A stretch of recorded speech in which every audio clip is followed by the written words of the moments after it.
और नाजरीन, पाकिस्तान ने कई दिहाइयों तक अफगानों की मेज़बानी की, लेकिन यहाँ कितने अफगान कानूनी और कितने गैर कानूनी तौर पर मुकीम थे, इस बारे बता रही हैं साथी एंकर महाविश निसार। 1979 में सोवियत यूनियन की अफगानिस्तान में जारहियत और 90 की दहाई में खाना जंगी और 2001 में अमेरिका के कब्जे के नतीजे में लाखों अफगान बाशिंदे पाकिस्तान आए।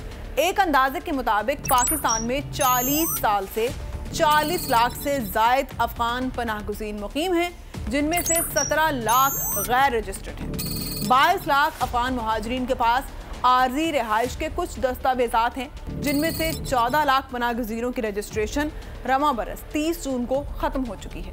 वज़ारत दाखिला के मुताबिक गुज़िश्ता एक माह पाकिस्तान से 1,40,322 गैर कानूनी मुकीम अफगान बाशिंदे वापस चले गए। अगर आपको ये वीडियो पसंद आई है तो हमारे चैनल को सब्सक्राइब करें और बेल आइकन पर क्लिक करें। सब्सक्राइब करें और बेल दबाएं ताकि कोई खबर रह न जाए।